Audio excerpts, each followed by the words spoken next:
Magandang hapon, papagad. Magandang hapon, guys. Ito na.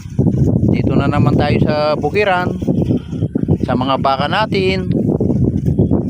Ang ganda ng view, oh. Yan, oh.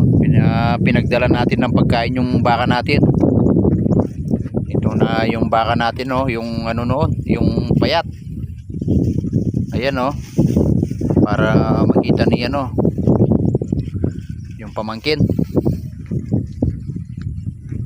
yung may-ari.